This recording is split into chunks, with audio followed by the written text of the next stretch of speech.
Alrighty, it is the top of the hour here, 3 o'clock on the East Coast, and that means we are ready to kick this thing off. Welcome, everyone, to today's Asset Map Target Map training.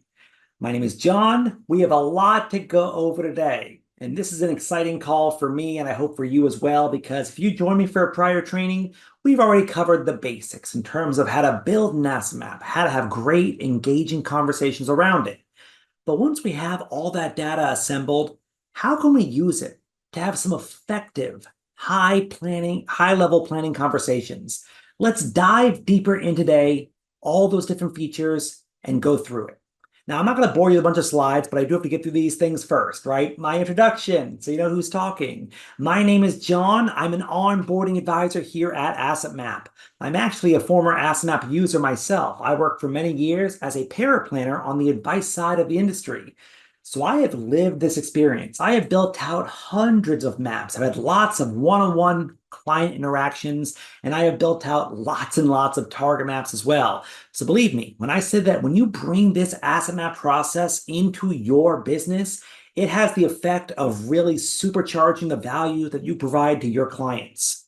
And I'm a goofy dad as well. I have a 7-year-old daughter. We're having a great summer so far. We are hitting the baseball diamond, the pool, the beach as often as we can, having a lot of fun while doing it. And she's actually home from summer camp today. She's a bit sick, so she's in the living room playing video games. She's in a good spot here, but she cannot wait for me to be done with meetings so she can hang out with me some more. We gotta love it. I also have 5 cats and 2 dogs in this house, and I work from home, so I always have a front row to the circus, and I wouldn't have it any other way. Fortunately, at this time of day, they're all lounging pretty quietly, so I'm very grateful to them for that. But enough about me. Let's frame out our agenda. Now, if you join me for a prior training, I've already covered the basics, right? How we build these things. But I don't tend to go too in-depth on target maps during those calls because quite frankly, I don't do them justice when I squeeze them into 5 minutes. So over the next 58 minutes or so, we'll be covering a lot of really valuable information about target maps, how they work, and the agenda here covers some of those basics. Obviously, target map preferences is a big deal because every advisor on this call is different. And the way you interact with your clients and have engaging conversations is also different. So let's set up those preferences ahead of time. What is your default rate of return assumption? Is it 6%? Is it higher? Is it lower? Let's set those to be your personal preferences so that every target map you run going forward follows those assumptions. Same thing for what is your default retirement age, or what is your default longevity expectation? What about tax assumptions? We can change all those settings globally and then have those defaults apply to every target map you make going forward. We'll also cover how to create target maps quickly, because that is really the name of the game. That's what sets target maps apart from more traditional financial planning tools, because I can build you a big, thick 80-page packet, slide it across the table, and there you go. You've got it. What good is any of that if it all goes over my client's head? Target maps we can make quickly in a matter of minutes, interactively with the client, and take them through that process step by step. And by the end of it, we've got 1 page that tells them where they're at today, what they have to fund those goals they have, and then what it all means, right? Cloning target maps is another of my favorite features here because once I build that initial target map, let's call it my baseline retirement target map. Once I've got that assembled, now I can clone it, make a carbon copy, and change maybe 1 or 2 variables. Well, here's that same retirement assumption, but in this scenario, I'm going to show you taking Social Security a couple years later. Now, side by side, show me those 2 target maps. Which one has them more funded? Taking Social Security earlier or later?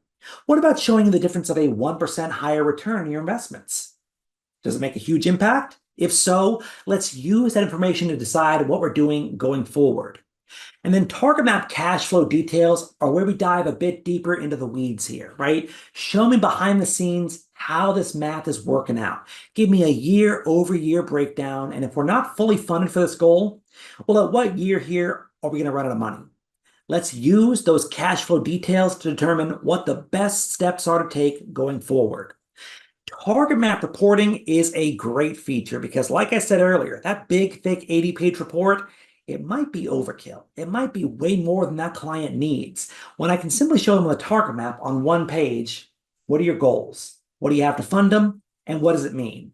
Let's use that simple information there to start the conversation off at a very high level and get to what the client actually wants to discuss here in a way they can comprehend and understand. And finally, the power of signals. We'll talk about signals earlier on than this list suggests, but signals are a great segue into the target map conversation. Once I have their asset map fully built out, a lot of great data on there, how do I use it to have some high level ideas of where the household's at in terms of 6 different lenses? Are we okay in the event of a liquidity event? Or if we have a long-term care event, what about a loss of life, disability? What about retirement funding? Show me at a high level, red light, yellow light, green light. Let's see where the Achilles heels could be and then address those topics first and foremost. We're going to dive into all that and much more today, but I will not bore you with a whole bunch of slides. We'll be live in app for the majority of this training. I'm going to switch my screen over right now to an asset map I built out just for this exact conversation here. You should see them pop it up in just a second. And if you would not mind, please, if you have any questions at all during this conversation, put them in the Zoom chat there, right? Any question, big or small, ask me. If I'm going too fast, you want to repeat something, in the Zoom chat's a great place to do that. But for now, if you could go in there and just type the word yes. Let me know that my audio is coming through nice and clear, and they can see the asset map I pulled up here for the Flintstone family. Once I see a few yeses, I will know I'm good to keep going. In the meantime, let me get a quick sip of water because I have a lot of talking to do. Awesome. I see some yeses coming in right now. Thank you all for that. I greatly appreciate it. So here we are on the asset map I've built out for the Flintstone family. Now let's do a quick refresher, right? How did we get here? Well, the Flintstones might be newer clients. We probably met with them a couple times already. Maybe in that first meeting, they went through my discovery interview process, right? Came on as brand new prospects, answered some simple questions in a 15-minute online fact-finding interview. Once they did that, I got those results. And then I reached out and set a meeting up. And I said, hey, Fred, Wilma, thank you for building that foundation for me. Let's keep building this thing together. Maybe I applied one of my stencils, cleaned it up a bit, and then used that as a template for great conversations. We added in more details to the map. We took off things that didn't apply, but that whole first conversation was very engaging, right? Fred and Wilma have ownership of the map. It is a team effort. We built this thing collaboratively. Now, once we've done that, we've had a couple meetings since then. You can see on here, maybe I've sold them, a long-term care policy up at the top. I manage Fred's Roth. I manage Wilma's Roth. I got some stuff on here that's under my management. So before we get together for this next meeting, where we're going to go over some planning features, I want to make sure this map is as up-to-date as I can get it. Well, I can simply do that by just going into these boxes manually and changing the values. Let's say I know Wilma's Roth at Schwab. Maybe it's slightly up to date. Well, I can open it up by clicking this box here and then enter in that new value. Now, a new feature we have on Asset Map is called our sidebar, because you might notice when I open up tiles here, this modal box pops up right in the dead center of the map. Now, there is a way to edit these boxes while keeping the visual itself completely in frame. To do that, I'm going to right-click on the map to open the actions bar. At the bottom, I've got toggle visibility. I want to make sure the sidebar option is checked on.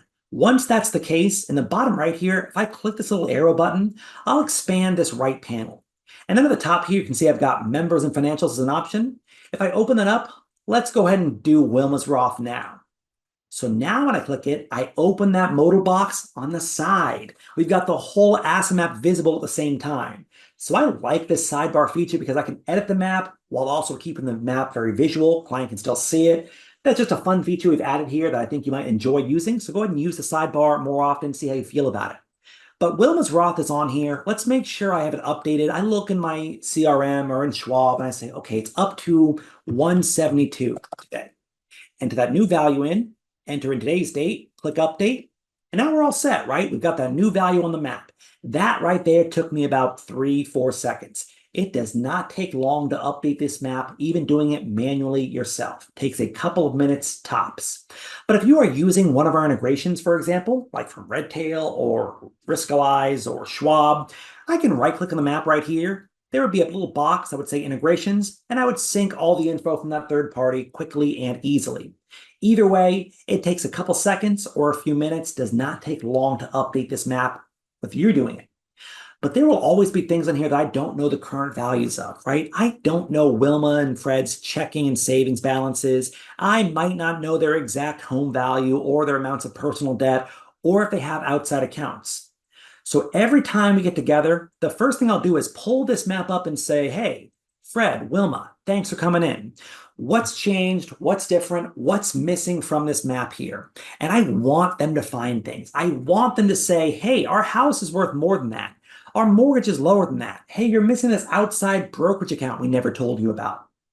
All of that is very helpful, very effective, because it brings the client in from the ground level here. This is a collaborative effort. I want to bring Fred and Wilma in and say, hey, I've got your house at Bedrock here at 425. Is it still worth about that much? And they might say, no, we got it reappraised. It's up to 450 now. Fantastic. Open this up right here, enter in 450 as of today's date, and click update. Now that right there is client engagement. That's the first thing we do in this meeting is pull this map up and make sure all the values are up to date. Involve Fred and Wilma from that ground level. Now, once we've done that and they look at this map and say, yep, that's all on there. That's current. That's us. Perfect. We've got a nice snapshot in time now of the Flintstone family. But what does it mean? Now that's where target maps come into play.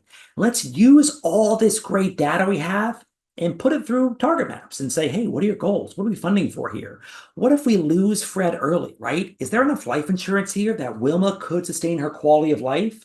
Let's dive deeper into all those conversations right now. Now, a great starting point for the target map conversation is going to be, of course, our signals tool. Over here on the left, if you open up signals, you'll see there are 6 different lenses I look at the asset map through in terms of where are we at for liquidity or long-term disability or loss of life or long-term care or longevity, right? These are my financial fire drills. Where are we at if these events happen? Are we on track? Long-term disability here, I'm gonna wake this up. You're seeing we have a red X. Now think of these like the tire pressure indicator in your car. Now, if I have that light go on because my car was left out in the cold overnight, it doesn't mean that my tire is imminently about to explode. It means the next time I get out of my car, go around, take a look at the tire, see what's going on there. Next time I go to the gas station, go to that air pump that's like always out of order. See if I can put some air in the tire, right? Address that need. That's what signals are here. If we have a short-term cash need, is there liquidity here that this family will be okay? It looks like generally, yes, we have a green check mark. If they need to make cash happen fast, they could liquidate some stock on their brokerage account and they'd be okay.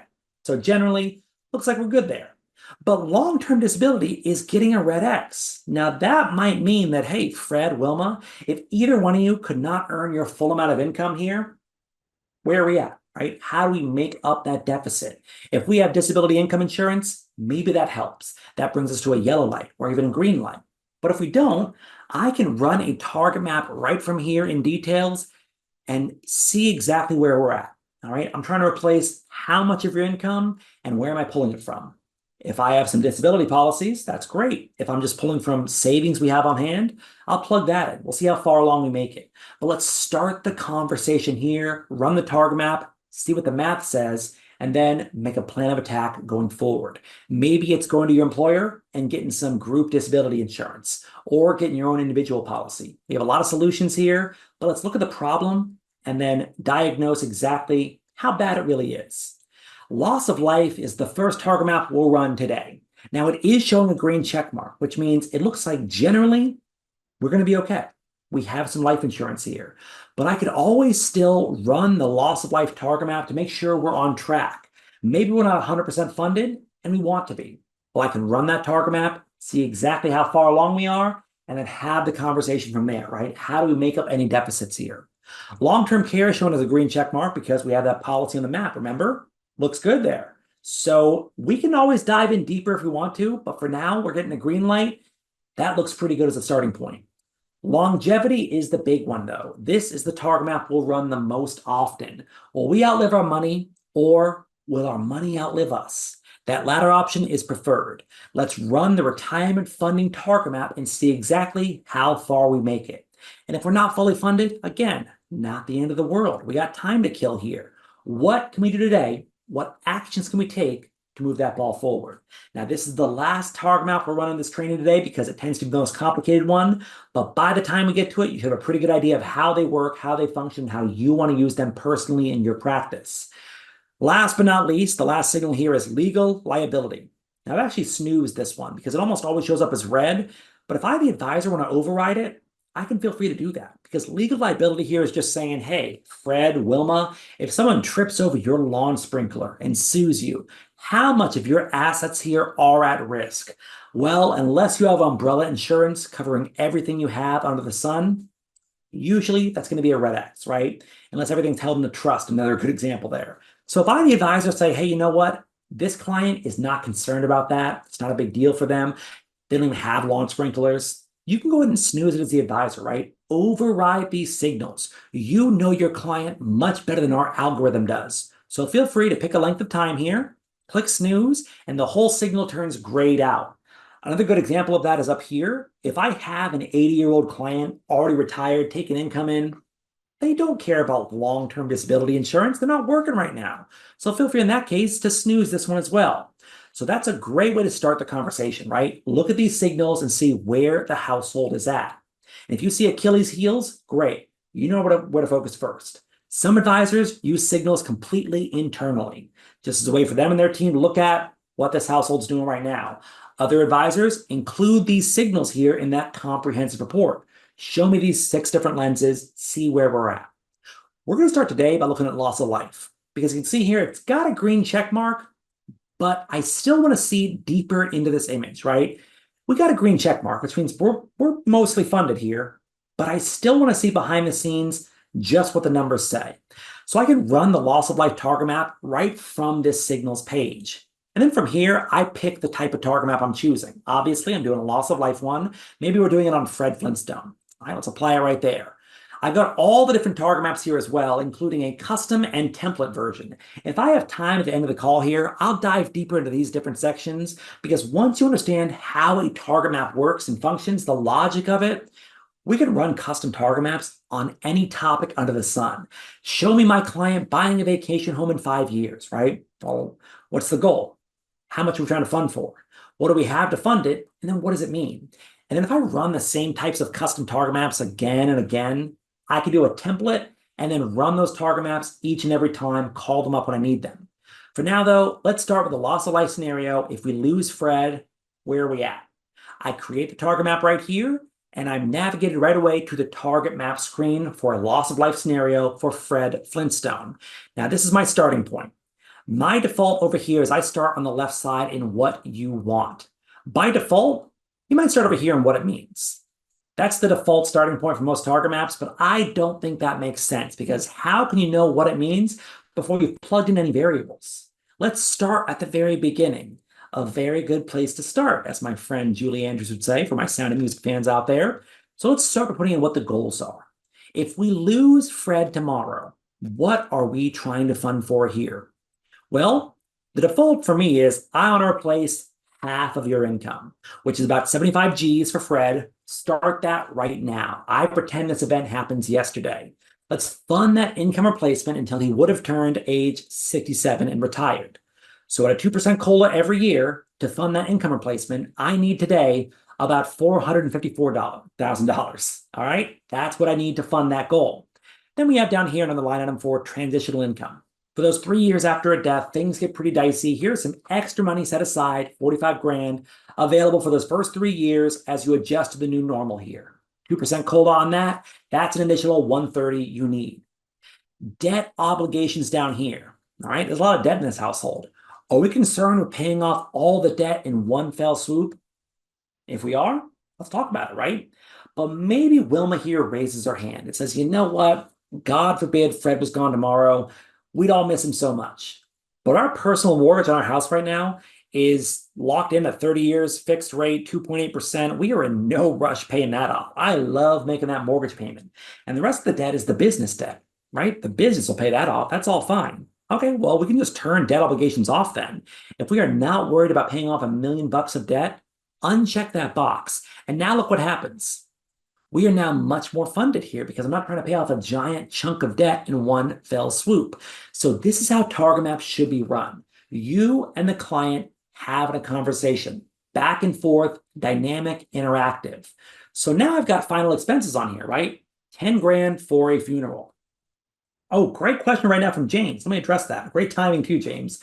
So James says, can you adjust these amounts on this tab? Absolutely. So these amounts right here are my defaults, my target map preferences. We'll go into that in just a bit here, but I can override any of these numbers at my discretion. So for example, if I know that Fred wants to have a fancy funeral, right? He wants to get the good pizza. All right, open up final expenses by clicking this tile right here. And I can enter in, for example, maybe 15 grand for a funeral. Great, click update. So now I'm funding for a $15,000 final expense amount right on there. Easy to do on the fly. And almost always I recommend doing this because the defaults don't apply to every single client. They are your starting point. You want to ask your client, is this enough? Is this too much? How much do you think is adequate for this need? And I want them to tell me what their numbers are and change those on the fly. Great question, James. Thank you for asking that. Education expenses, here's 30 grand a year. Pebbles is 3 right now. By the time she's 18, I want money for college. For those 4 years, 18 to 22, at a 5% COLA, here is that additional money to pay for college education for Pebbles. I need about 102 grand more today to fund that. Last but not least, of course, emergency reserves. Here's a big pile of money set aside if you need it. 635 should be plenty of money. Maybe they say, hey, that's too much. $500,000 is fine. To James's question earlier, go in here and change it, right? 500,000. I can always take out this language too, because that's not 50% now. Click update. So now I add all that together, and we need today about 1.2 million bucks to fund these goals. If we lose Fred, here's what we need to have. What do we have to fund it? Well, on this section here, I'm pulling over all the information from the asset map, the cash flows, assets, insurances. This is why I recommend, before running any target maps, make sure the asset map visual itself is fully built out. All the info's in there because that all feeds over to the target map right here. On the other hand, if I change things in the target map or add things, it's not going to add anything to the asset map itself, right? The target map is a total sandbox. So make sure the asset map is built out and then come into here and change what you need to. For a loss of life scenario, I'm not using any cash flow sources. I'm not using any assets. All I'm using down here is the whole life policy at Bedrock, $500,000. All right, great. Present value is $500,000. Pretty straightforward, life insurance. I go to the top here and I have the equivalent of 500 grand today. What does it mean? I need 1.2 million. I have 500,000.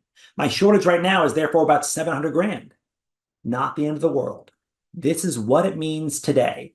What can we do to move that bar forward a bit? Well, one of the first things I think of here is, hey, Fred, you have a great job, but you have no group term insurance through your employer.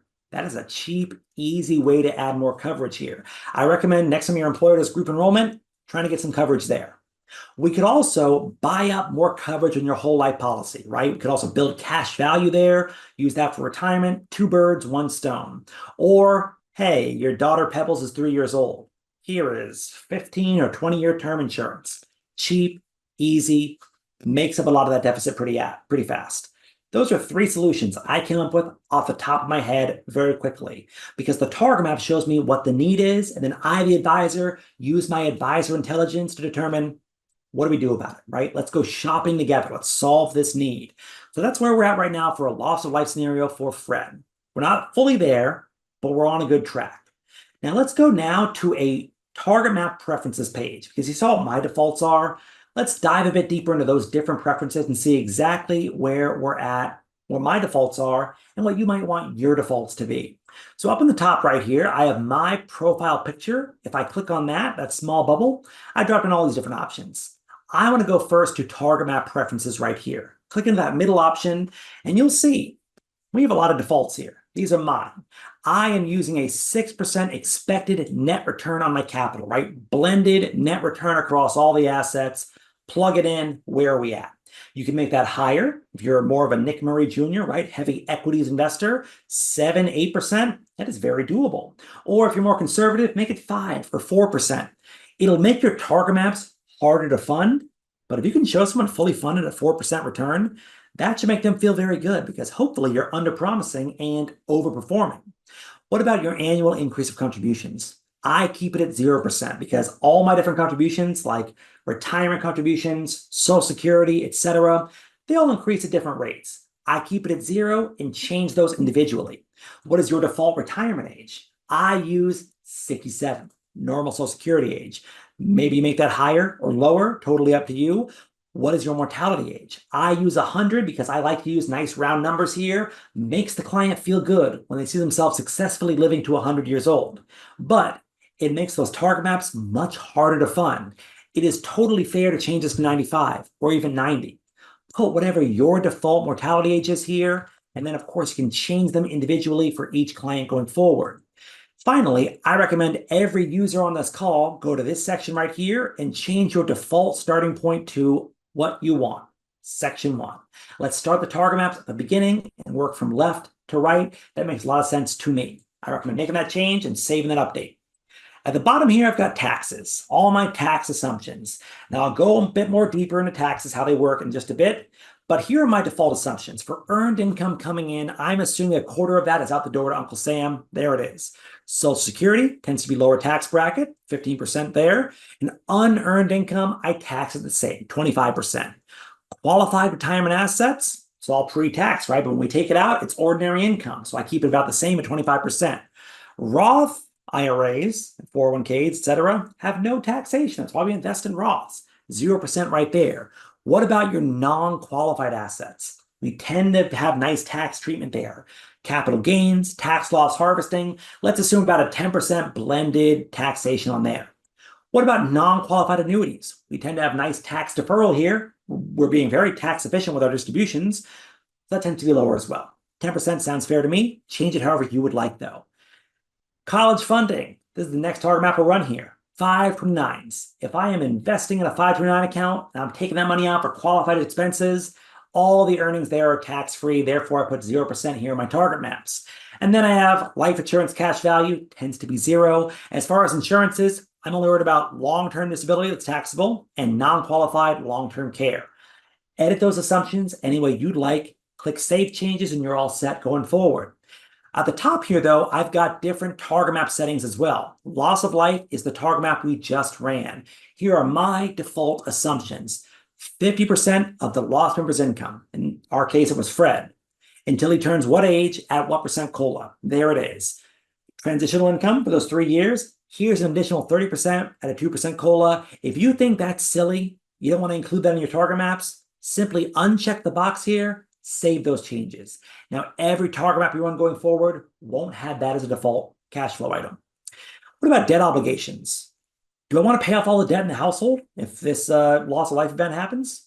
I always choose to include this just as a conversation starter because I assume clients aren't trying to pay off all their debt in one fell swoop, but I want to show them all the debt in one place. All right, here's where it is. What are we doing about it? If the answer is nothing, great, we'll check it off then. But I don't want to assume they don't want to talk about it. Final expenses for a funeral, there it is right there. Emergency reserves, half of the earned income available to them, and then legacy of requests. If I'm working with high net worth clients, maybe I put 5-10% here and say, hey, you know what? Do you want a bunch of money going to the YMCA? Here it is. Let's put it to the side. So put in your defaults right there, save those changes, and then you'll be all set for every target map you run for loss of life going forward. Now, real quickly, we've got same thing for disability insurance, right? I'm replacing your income until this age at this percent COLA, an additional amount here for lost retirement savings, same exact features here. Long-term care is interesting. Now, I have done a lot of long-term care business using the asset map in practice as a paraplanner, so I've had these conversations. And I like this target map because it's a bit more psychological. The main crux of the target map is up here. What are my long-term care net annual expenses? Well, I'm here in Northeast Florida. I have about 73 grand on there. That might be a bit low for my area, actually. But if you're here in New York or California, that number is way too low. Change it however you want to. What are your typical or regional long-term care expenses? And then how long do those events last? Well, most long-term care events are between 3 months and 3 years. In between that time frame, something tends to happen. Beyond 3 years, you are the exception to the rule. Alzheimer's, dementia cases, it does happen. If you want to account for it, feel free. As far as every long-term care map, I like using 3 as a general rule. And then, of course, the COLA. Long-term care expenses keep going up. I assume a very high COLA on there at 5%. And then down here, we have one-time amounts. Now, these don't affect the math of the target map so much because they're smaller one-time amounts, but I keep them on here, again, for psychological purposes. If we are receiving in-home care, Mr. or Mrs. Jones, here's what those costs entail. If you're getting in-home care, we have to modify your house. We have to install a ramp or widen some doorways or remodel your whole bathroom. Here's some money set aside to take care of those expenses specifically. And then down here, we have care coordination or caregiver training. Someone is coming into your house and taking care of you. Let's account for those expenses and make sure we're keeping it all in mind. I want to put this in the client's head. What is the real cost of long-term care? What does the situation here entail? Make it real for them and then have that conversation. Dependent education is the next target map we'll run here. It starts off pretty simple, right? I'm just funding for today's value of annual spending, 30 grand a year, at a 5% COLA because higher education tends to have higher inflation from the time we're 18 until we're 22. Starts off pretty simple, but as we have a conversation there, we'll get a bit more complex with it. Retirement, of course, is the last target map we'll run today. And I split this down into 3 categories. Now, I do have some advisors who say, hey, John, can I just have one straight line income in retirement? Absolutely. Unchecked travel, unchecked medical, just have one straight line living expense available for you. Easy peasy. I like having 3 categories, though, because it keeps it more psychological. The basis of retirement. Living expenses just covers like paying the bills, keeping the lights on, buying groceries, going out to eat once in a while, right? Living your life. Here is 60% of what you're bringing in now from the time you're retired at age 67 until you're 100 years old, dying peacefully in your sleep, holding hands at a 2% COLA. That's the basics. That pays for living expenses. But then down here, I have separate travel expenses listed out here because this is a fun topic. The client gets a big smile on their face. And I get to ask them, hey, you have worked so hard. You've earned all this money. What do you want to do with it? What are your dreams? Where do you want to go? And I like this part personally because the client gets a big smile on their face and they tell me all about their plans to take a trip to Jamaica or a cruise to Iceland, or they're going to the Olympics this summer in Paris and seeing all that stuff. Great. All right. Tell me what your dreams are. I'm going to give you this much income every year from the time you retire until you're 80 years old to go live those dreams. You've worked so hard. Now go enjoy your golden years. And that gets them in a really good mood. And it prepares them for the more dour topic down here. Medical expenses, costs beyond retirement. Well, they do come up. Let's be prepared for them. I've got 20 years of life here, 80 to 100, costs beyond Medicare. Let's account for them at a 3% COLA every year. Let's make sure there's money set aside. Nothing catches us by surprise in this plan. We're accounting for it. Between these 3 categories, I have covered the basis of retirement pretty well. So let's now go back to the Flintstones. Let's cover some conversations around college funding for Pebbles and retirement funding for themselves. Back on the asset map here. The first conversation is going to be college funding for Pebbles. Well, before we go into the target map here, let's make sure we have all the assets taken care of. I've got down here in the bottom right, a 529 account at John Hancock for Pebbles. If I open this up, I want to make sure that value is current. It's as of a couple weeks ago. That's still pretty current there. Make that as of today. 26.5 in that account right now. Pebbles is 100% the owner of that asset, but she's 3 years old right now. So in details here, I've actually added Wilma as a grantor or custodian. That allows this tile to show up on Wilma's side of the map as well, so I can see that, hey, she's the one running the show here. And what are we currently contributing to this account? This is very, very important for target maps. We are putting in right now $300 every month to this 529 account. Let me show that right here in one place. From right now until she's 18 years old, account for those contributions and the current value of the asset. Let's see what that looks like in just a bit. So Pebbles is all set on here. I've got the 529 account. Nothing else is going to be used for college funding. Let's run that scenario right now by going to target maps on the left here, opening it up, clicking into a new target map, and doing an education funding one for Pebbles Flintstone and clicking create. Now, right away, we start over here on the left side, right? What do you want? What's the goal here? Well, I want 30 grand a year. Today's value of 30 grand a year. By the time Pebbles is 18, until she's 22 years old, pay this amount out at a 5% COLA every year, I need $102,000 and $870. All right, great. That's what I want. That's the goal. I need to fund that today. What do I have to fund it? Well, I got two sections here lit up. In cash flow sources, you notice I've got the current contributions. We are putting in $300 a month or $3,600 a year from right now until she's 18 years old at no COLA and with no tax assumptions. Why is that? Because I assume all this growth here, it's going to be used for qualified education expenses. Therefore, all the growth is going to be tax-free. So what is the present value equivalent of all those future cash flows, right? 15 years of that money going in, what is it worth today? About $36,681. That is what I'm using on the target map here. Present value equivalents across the board, netted out for taxes. Keep that math, that conversation very simple so that the client can understand what we're going through here. So I'm using that for cash flows. And then down here, I've got assets. Here is the current value, 26.5. Nothing lost to taxes. Therefore, the present value equivalent is 26.5. So I add up the asset itself, present value, and the present value equivalent of those cash flow sources, and I see that I have the equivalent today of about $63,181. I need to have $102,870.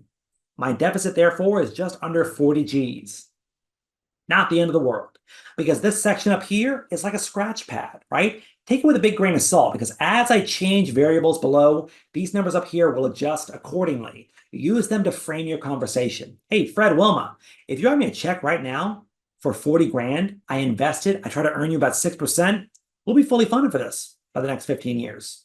Or kick in an additional 336 every month to this 529 account, you'll be fully funded as well. Those are two takeaways, but maybe not realistic.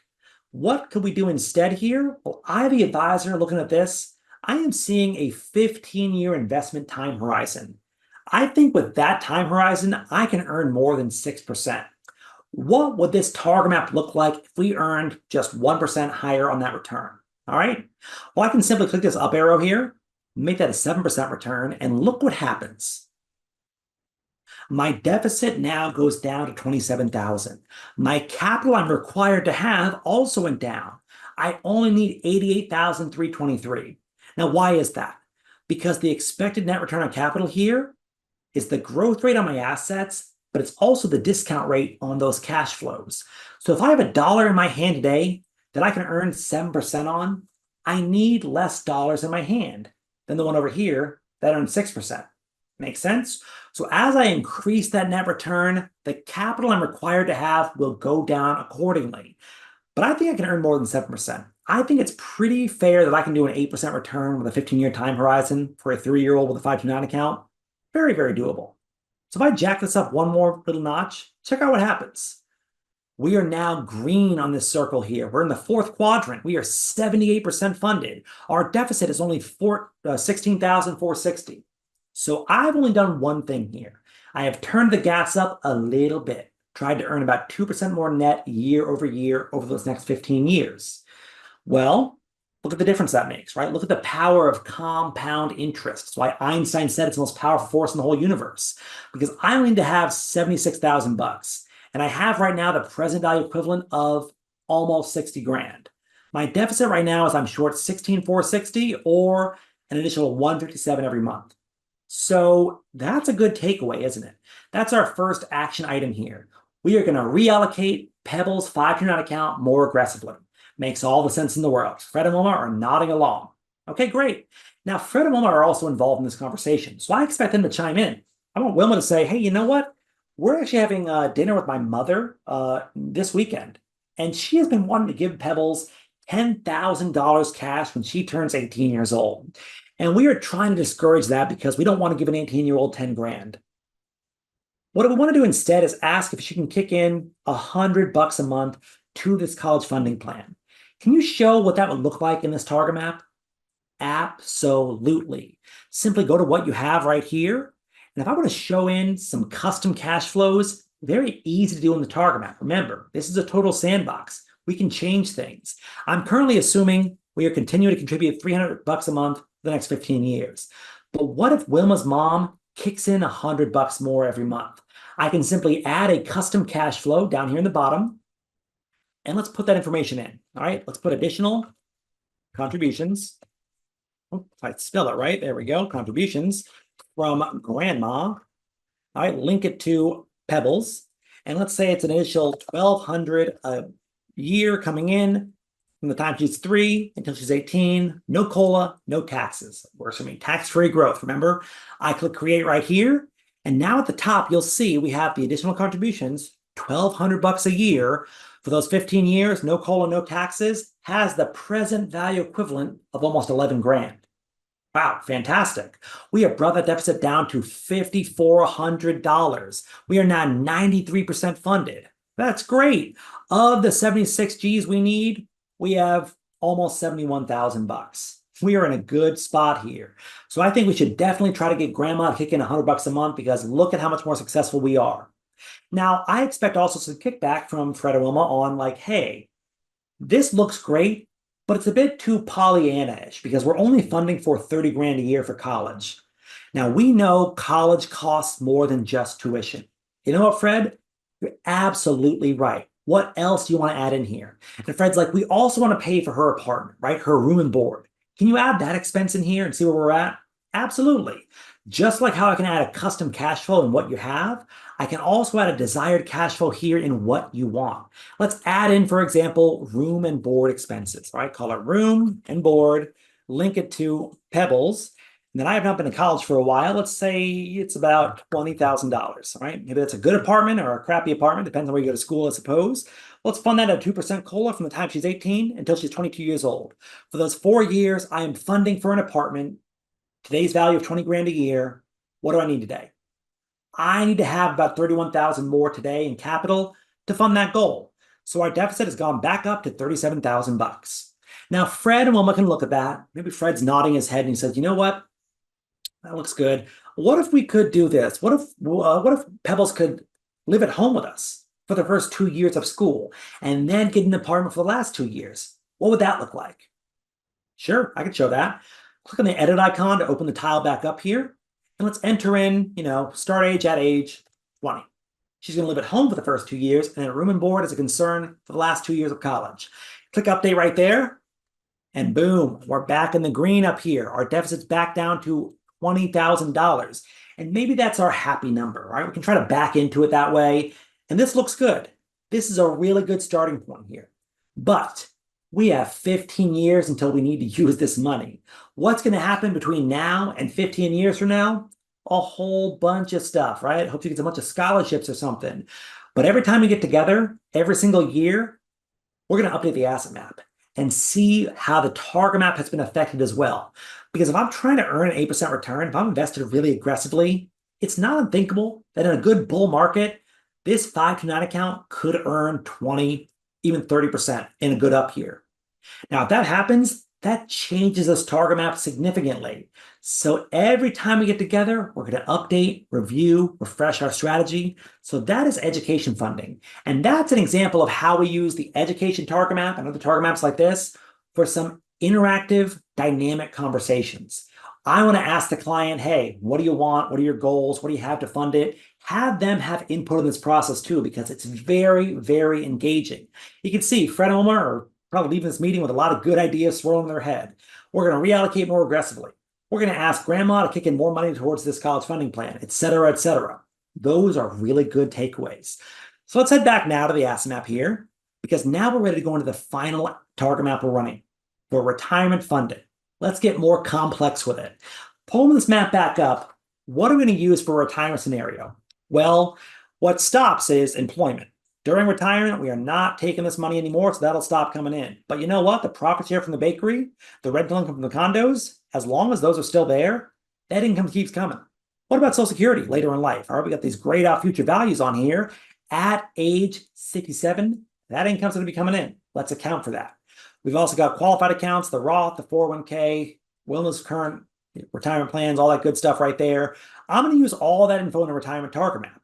What I won't use by default is down here, right? My non-retirement assets. But if, for example, I know this brokerage account is their travel money, right? It's cruise stocks and stuff. Okay, great. I can include that as well on the target map. Let's bring that into the conversation manually. So we've got a good starting point here. Let's double check all these retirement assets because I want to make sure not only is the value current, but are we currently contributing? That info is very, very helpful to have. And then, of course, we've got all extra info and notes as well. Progressive allocation, that's a good note, simple. 401k here for Fred, same type of thing. Check the details. He's putting in 18 grand a year until he is age 67. In my notes, look at that. He's contributing 12%, employer matches 6%. Great. You can add as many details as you want in those notes section, but what's important for a target map is what the asset is worth and the amount of contributions we're putting into it right now. So we've got a good starting point here. Let's run a target map for Fred and Wilma for retirement funding. Right here, the green one, I'm going to select both members, Fred and Wilma together, because I assume they're retiring as a team. All right, I click create right here. And now we're in their retirement funding target map. Now, both of them are tied to it, but I'm only going to show the older member's name right here in the member section. And I do that because, hey, you know what? They're both retiring at the same time, but it's going to be when the older member here turns age 67. So on 4/20/2031, they are done working. How much income do they need? Well, here are my defaults, right? To James's question earlier, I don't need to use my defaults. I can ask Fred and Wilma here, hey, is this enough? Is this too much? 216? And they might say, you know what? Can we do an even 220, 110 each for both of us? Sure, no problem at all. Open this tile up, get that info out of there, and enter in, 220 right here as of when, right? When's this coming in? I can do it by age, when you turn 67 until you're 100 years old. But maybe Fred here says, hey, I've got a retirement date. It's going to be June 13th, 2031. Okay, great. Go to date right here. Go to June 13th. There it is on a Friday. How lucky is that? Click update. And now I'm funding for that period of time. I'm going to give you this much money every single year at a 2% COLA. I need to have 3.2 million bucks just to fund that. Okay, great. What about travel expenses, right? You've worked so hard. Let's look into this, right? What do you want to do with all this money? And they say, we want to rent an RV. We want to go to music festivals all over the country. Okay, great. How much do you need to do that? And they say, like 20 grand a year each is probably good for us. Okay, great. Open this up right here, get that out of there. And then I'll put in 40 grand, right? And you know what? We don't know what retirement will really entail until we're a year or more into it. So all I'm doing here is putting in their best guesses. If we come back a year into retirement and they say, hey, you know what? We love traveling. Can we get 50 or 60 G's this time? Absolutely. We can always adjust the target map as we go forward. All I'm trying to do here is look at where we're at today and put these assumptions going forward in the future here. So click update right there. Maybe Wilma stops me here. She says, you know what? My mom traveled well into her 90s. We travel a bit later, like 85 maybe? Absolutely. Change these assumptions based on what your client wants to do. Quick and easy to do. Great. Glad you made that comment, James. eMoney doesn't do that. You cannot pick a specific retirement date, but you can an asset map. Thank you for pointing that out. All right. Let's add this last one here. Medical expenses, costs beyond Medicare. Let's look into that right now. Is 36 G's enough every year? You know what? This is so far off. They say, yeah. That sounds good. 36,000 bucks a year for the last 20 years of your life. If you need it, here it is. If you don't need it, put it towards your travel budget, right? It's all for you. Click update right there. And now I've covered the bases pretty well. I need to have 3.93 million bucks today to fund these goals. Now we go to what you have to fund it, right? I know what their goals are. What are we using here? Well, the rental income is coming in through, right? I got 30 grand a year coming in. Is that going to be coming in right as rain for the next 40 years? I have no idea. That rental could burn down in 10 years for all I know. But for now, it's a part of this map. Let's include it in the calculations here. I'm assuming that a quarter of that's out the door for taxes. What is the present value equivalent of all those future income streams from the rental? About 358. Great. Profit share for the bakery, same question. Is that coming in for the next 41 years? I have no idea. But for now, it's a part of that picture. 25% on the door for taxes. What is the present value equivalent of all the profit shares coming in for the next 41 years? 720. Now, Social Security is where I recommend most users come in and change these because by default, you saw I'm not using any COLA here, but you know this. Social Security does adjust for COLA. If the price of a loaf of bread goes up, your paycheck from the government will also go up. I make that match 2% what I have on the other end there. That's going to increase those present value equivalents quite a bit. All right, same thing for Wilma's down here, 2% COLA. Pay that until she is age 100. Fantastic. I've also got the retirement contributions coming in, the 403B, the 401k, and the Roth.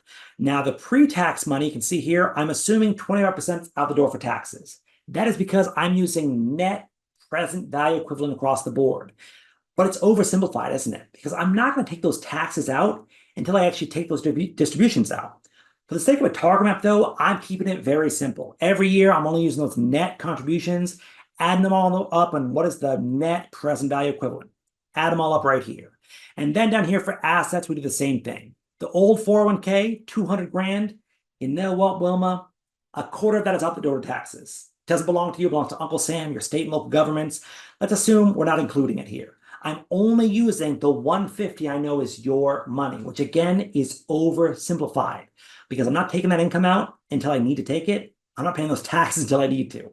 But for the sake of a target map here, keep it simple. Net present value equivalent across the board. The client can easily comprehend and understand what they're looking at here. Now, I have not checked on their brokerage account because that's non-retirement, right? But I know for a fact this is their cruise money. They're using it for travel. Let's check that on and include that in the target map here. All right, great. 200 grand right there, 180 netted out. I'm adding all these amounts up right here. And I'm seeing that we have the equivalent today of about 3.35 million bucks to work with. What does it mean? It means I need 3.3 million and I have 3.35. My deficit, therefore, is 577. Not the end of the world, right? Because we got time. If Fred and Wilma just write me a check right now for $577,000, I'll get them fully funded. How easy is that? Or simply kick in 8,600 bucks a month for the next 6.8 years. Now, again, this is a starting point for conversation. This target map we just put together is where my client is at today. If I make no changes whatsoever, I assume I earn about a 6% return. Here's where we're at. We are 85% of the way funded for our goal. And I can see exactly how it breaks down here in the cash flow details. If I open up cash flow details right here, I can expand all these columns. Now, some advisors use this internally just to see how the math works out. But if you have teacher or engineer type clients, they love this page. Here we are today in 2024. I'm adding up all the after-tax cash flow sources, right? Prorated for where we're at here right now. Net after-tax assets, and then I add them all up. At the end of this year, we have a net capital balance of about 1.31 million bucks. Okay, great. Now, every year I add in those net contributions, right? The retirement accounts, the rental, the profit share. I'm adding to this pile 101,000 bucks each year. I'm also growing this pile by 6% every single year. And then we retire here in 2031. We start taking our income down. Now, how far do we make in this scenario until we're out of money? Well, in this scenario, I make it all the way to age 88, and then we're in the red. Pretty good. We made it pretty far. 88's okay. But we don't want to be running out of money in our late 80s. What can we do about this? Well, let's take this target map as it is right now and not touch it. Let's call this my baseline. If I change nothing else, you are 85% funded, and we make it all the way to age 88 in this calculation. All right? So in settings here, I can rename this target map, and I'll call it my retirement baseline. All right? Click update right there, and now this target map looks pretty good. Good starting point. Let's head back to our main target map screen.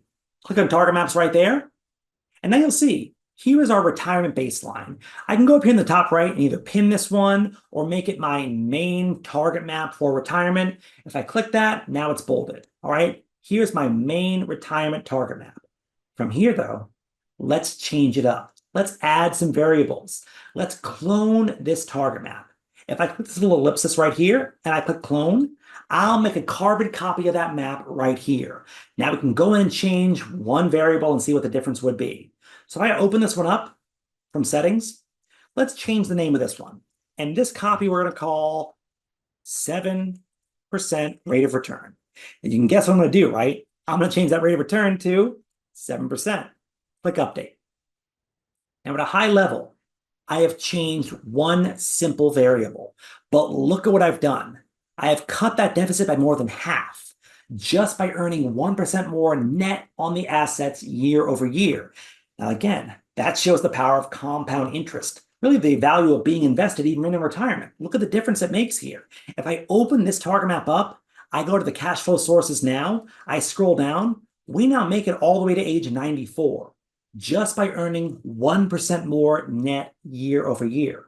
That's pretty powerful. But I like to follow here the rule of threes, right? Good, better, best. Let's clone this one more time. And in this one, I'm going to get a bit more complex with it. Let's open this up, and let's say we go to what you have. And I know for a fact that Wilma, running that bakery business is a pain in the butt. What can we do about it, right? What if we, I don't know, sold the bakery tomorrow? How would that look? Does that have you more funded or less funded? Well, first, I'm going to turn off the profit share. We're not going to assume it's coming in right as rain for the next 41 years. Turn it off, uncheck it. And then I scroll down a bit more, and I've got the actual asset here, right? The business interest. If I open this up, I've got 1.6 on the map, but if you noticed earlier, I actually have a loan attached to it of about $500,000. So I can change these values manually, right? Let's make that a net amount of 1.1 million after we pay the loan off. There it is. We are taxed at about, 13%, and we include it in the target map. Now check out what happens. We sell the business tomorrow for 1.1 million. We lose about 30% to taxes. We net out about 957 in present value equivalent. Now I invest 957 here, and I try to earn 7% on it. What does it mean? Now of the 3.28 million I need, again, that went down because of this rate of return, I now have 3.4 million. We have a surplus now of 126. We have more money than we need. In the cash flow details, let's scroll to the bottom again and check it out. We make it now all the way to the end of our life, dying peacefully in our sleep, holding hands at age 100 with $2 million in the bank for our beneficiaries. Now, is that exactly how it will work? Absolutely not. I have no idea what happens between now and 2064. No one does. All I can do is show you where we're at today and put those assumptions in place. But this is not meant to be a 30-year financial plan.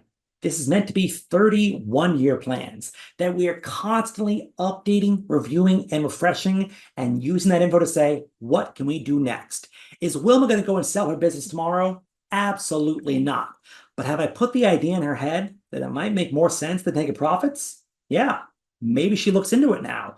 And I can double click up here to change the title of this one. We're going to call this one 7% rate of return and sell business. Perfect. All right. I now have 3 target maps for retirement. Good, better, best. I can drag and drop them, right? Rearrange them around, descending order. And I can actually select each of these target maps right here, put them together, and compare them. Now from this screen, I can have a high-level conversation. Let's change this variable or that variable. Wilma says, hey, what if I earn an 8% return? What if I do really good? Okay, let's say you keep investing in your business, you keep your profit share coming, but you're an 8% return. Well, now you are going to be 104% funded, right? You have a surplus. But what if I get the 8% return after selling the business? How does that look? Well, now you are 118% funded. You got $500,000 in surplus. So I can very quickly at a high level show these different outcomes, all right? And I can show the client as we go through this journey together, the best practices, the best steps to take going forward. I think we can earn a higher return, bring the deficit way down, and I think selling the business might make more sense right now. Each of these target maps is 1 page. I can go to the section right here, generate that PDF, and have that whole thing spelled out. What do you want? What do you have to fund it? What does it mean? And in the report section, I can include all of them in that broader comprehensive report as well, right? Cover page, the asset map itself, all these different target maps with or without the cash flow sheet. You as the advisor choose what your client sees and then generate that report. You can see right here with every target map we just did, it is going to be 9 pages. That is a whole lot less than 90 pages. The client can comprehend, understand it, digest it, and they know exactly where they're at today. What I recommend we do going forward, and how every time we get together, we're going to update, review, and refresh our strategy. So that is the entire target map process. And I realize it is a lot of information. So if you have questions in the chat, what's your biggest question? Give it to me right now. I'm happy to answer it for you. In the meantime, let's talk about what the next steps are. Well, the obvious next step here is Let's run 3 target maps, right? Use a sample client, use yourself, do the push-ups, solidify what you've learned here. Because I think you'll find once you've done that, you'll find some really creative ways to use this in your process. At the end of the day, if you are having a good, engaging conversation, you are doing it right. But reach out to us for help. We have a lot of great resources in app, a lot of videos. Chat us, call us, email us, any question, big or small, we're happy to answer that for you. And later on, there's a third call one-on-one to complete that picture. Let's go through a map you've built. Give me some, I'll give you language, I'll give you feedback, ask me questions. I love giving good answers there because my job as an onboarding advisor is to build your confidence up so that you are putting these maps and these target maps in front of your clients and having great conversations. Anything at all in the meantime I can do to get you there, please reach out. I'm happy to help. I do see we have some questions in the Q&A section. Sorry, I missed those. Let me address those now. Question from Karen. Do you integrate with Orion? Yes, the short answer is yes, we do. Go to our help center, look for Orion. You'll find the article right there, all of the integration. Bring all that information over very easily. Another couple questions from Karen. eMoney or Salesforce integrations? So as of right now, no eMoney, no Salesforce integrations. However, we are always in talks with things like that. We're always going to build out this integration. So stay tuned for more information. We could have one of those down the line shortly. And then Nitrogen Riskalyze integration. That one actually brings over existing account information and members over into the asset map. We can use those risk numbers on the map itself to have some high-level risk tolerance questions. That's how that one works. Again, in our help center, if you look up our articles, a lot of great information on the integrations in there as well. Thank you for all those questions. I appreciate them. If there are any other questions, I'm happy to answer them. Oh, I see another one right here. What are the other weekday webinars available? So I run a basic Smart Start training every single day at 1 o'clock Eastern time. If you ever want to join me for a refresher, go over the basics again. I'm always doing those meetings. At 3 o'clock on Tuesdays or Thursdays, we have these target map trainings. Feel free to come back and join us for one of those if you want to get a refresher. And we also run monthly Accelerate series webinars. You'll get emails on those where we dive deep into a specific feature of Asset Map. So keep an eye on your email. A lot of great stuff down the pipeline here. I appreciate everyone's time today. I hope you found this training very valuable, and I look forward to hearing all of your great success stories using Asset Map. Until we talk soon, be good at it. Have a great rest of your week and a weekend, and I look forward to talking with you soon. Take care, everyone. Have a great day, and we'll be in touch. Bye for now.